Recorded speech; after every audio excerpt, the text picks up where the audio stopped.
point of view. Oh, see, I'm thinking... Slice it this way. So. I'm thinking one blade directly on the bottom of your foot, which, yes, hurtful, for sure. However, I can still use that foot later. Damn right. If you cut my tongue out... I would try anyways. Yeah, if you cut my tongue out, one, I would be a terrible guest host on this podcast. Two, there's no recovery from that. No, not really. If I sneeze and you say bless you, your tongue's gone.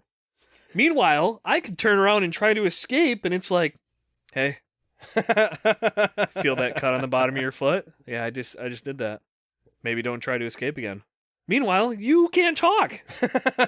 That's true. You are, I mean, after a time you would heal, and then you would be wholly intact. Not again, but you would be fine. Yeah, temporarily both are bad. Yes. But the foot heals.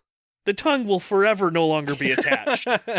Yeah, I think maybe I agree. It does depend on the level of the cutting of the feet, but I think from where you're coming from, I agree. The tongue does sound much, much worse. Which, and I guess, the mriswith do famously have a 3-pronged blade or a 3-blade tool. That might not be great. So it's not one cut on the bottom of your foot, it's probably 3. It's from like, well, what's that called? The ball of your foot to the heel? Yeah. With 3 straight back. Yeah, that's... I mean... Still not as bad as tongue, though. I'm with you on that. I think we can agree that both of us would prefer for neither to happen to us. Yep. Yeah. But I would take foot before tongue. Yeah, if I had to choose, I'm going to try to escape before I talk. Yeah. Yeah. So, that's fucking rough. He tells Lunetta to use her gift to take their power, then lays a hand on her hand to, like, show her. You know, he's kind of instructing her on how to make sure that they're powerless with this Rada'Han. Are mriswith telepathic? Like he says... No, they speak. Here, let me show you. And then he puts his hand on her, and then she's like, oh yeah, got it. Like, did he, like, project an image into her head? Yeah, they gotta have something of the gift, then I would assume. That's what I thought. Fuck, I missed that. I thought he was like, he just was like, hey... Like that. Now but again, no, he just put his claw on her. It could just be that, you know, they're just ran out of time to write that part out where the mriswith goes into step-by-step detail on how to activate a Rada'Han. And then for the next 4 hours, Lunetta took a course on attaching a Rada'Han. Yeah. The mriswith, after he taught her, he then said, thank you for coming to my TED Talk. Carry on with your day. Is pretty fucking amazing if you think about it, because Sisters of the Light will go to the Palace of the Prophets and spend hundreds and hundreds and hundreds of years learning to do this, waiting and training and practicing to eventually be able to do this. And mriswith just taught Lunetta how to do it. Like, boink, there you go. Well, the Rada'Han could be just an afternoon course. Well, she took the class online. You know, maybe it's more of a seminar than a class or a course. It's just a quick afternoon thing, Saturday morning. Like, 9 to noon. You know, I'm busy 9 to noon. I got this thing I gotta go to. Yeah, I gotta learn how to, take away magical powers from my enemies. Yeah, no big deal. Yeah, control them and make them do my bidding. I'll be good for lunch though. Like, I'll be over at 12:30. Yeah, lunch is fine. Yeah. Next week, take over the world. No big deal. Yeah. So Kahlan and Adie both grunt, and Kahlan feels something tighten where she had always felt her gift. As she wonders if it will ever return, the mriswith tells Lunetta to heal her, because the skin brother will be displeased if she is scarred. Question. I may have an answer, or I may have the same exact question. Now... we know that when the mriswith says Dreamwalker, they are talking about a certain someone. And as far as my knowledge massively extends, they only refer to one other person as Skin Brother. One other person. And it is not the Dreamwalker. Right. That's the conclusion you came to? No, they called 2 other people Skin Brother. Oh, see, I missed that. Toby was called Skin Brother.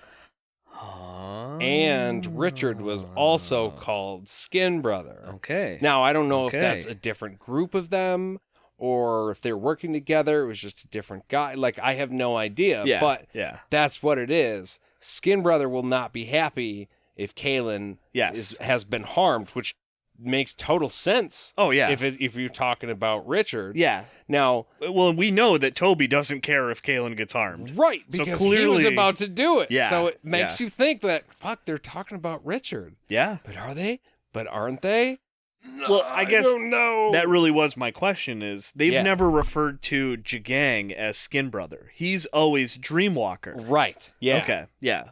Yeah. I mean, there was no way to know for sure if they're referring to Richard, but that was what I wanted to discuss was, are they for sure, or they're for sure not discussing the Dreamwalker, Jagang.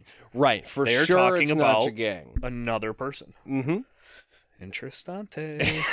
That was a very bad butchering of the word interesting and interessante, which is the Spanish version of interesting. But somewhere you have a professor like, what the fuck, Aaron? Yeah. Well, yeah, I can tell you for sure that my Spanish teacher 100% disappointed in me right now. She doesn't know it, but she's disappointed in me right now. Or she's always kind of been. Well, that face, I'm sorry. I felt bad immediately after that came out. Yeah, she was only my teacher for 4 years. It's no big deal. She tried. I'm sorry. Actually, after that first year, I think she knew better than to try. She's like, yeah, sure, Aaron, I'll pass you into next grade. I don't care. Just get the hell out of my Shit, class. He's back again? Damn it. Thought maybe you'd go to the other teacher this time. Did so good in Spanish 1, decided to take Spanish 2. What's up, teach? Hell yeah, brother. I'll take a cerveza. A cerveza. Cerveza. It's the only Spanish word I learned all summer. So Lunetta leans in. The whip cracks as they pull away, and Kahlan is still wondering where the fuck they are being taken. And that, my book friends, is the end of this chapter. I came to that conclusion as well. Did you? Yeah. that was it? Or that she's still confused as to where she's headed? No, that was the end of the chapter. Ah, I see. Yeah. It's because I said it slow, right? No, it was because when I was listening to the book, the next thing that was said was chapter 40. Chapter 40, you're right. So I knew that was the end of 39.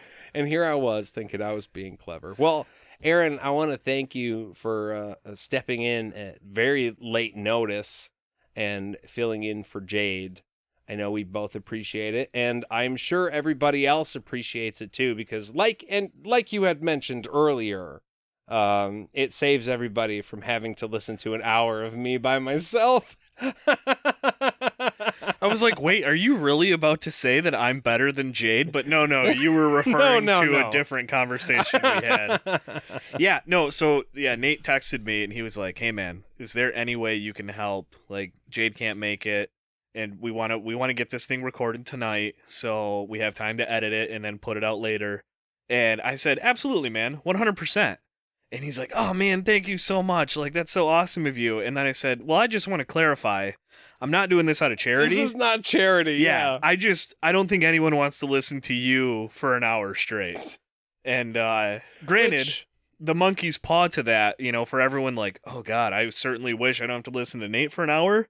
Well, the monkey's paw is you now got me and Nate. Now you got Aaron. So your wish might not have come true there. So for those that don't like it, I apologize. And for the one person that did enjoy this, which will probably be me, you're welcome. Later, he'd be like, I'm going to like this episode. Hell yeah. Hot damn, that guy had great takes. Well, it's funny, though, because before we started recording, you had mentioned to me that it's an 18-minute chapter. It's super short. And you're like, man, I had to write some notes. I threw a couple extra in there because you got to at least get 45 minutes. And we just passed an hour. Yeah. And I feel like had we wanted to, we could have really gone deep. This could be at least a 2-hour. Yeah. Which I would like to bring up the fact that you asked me to co-host the second shortest chapter in the book. And I am slightly offended by that. Baby steps. We'll see. We'll see how this goes. Yeah, it's not like I've been on your Harry Potter podcast and done Patreon episodes or anything. No. Nothing like that. Yeah, nothing like that. All right, guys. Well, hey, Thank you all so much for listening. If you wanted to reach out and let us know what you thought about this episode, or Aaron, you can by sending an email to podcastatt@gmail.com. You can find us on all of the social medias at podcastatt, patreon.com/podcastatt, or if you really wanted to, you could leave us a voicemail or a text, 616-259-0025. Thank you again for listening, and we will see you real soon. And in honor of Jade, bye. Perfect. Nailed it.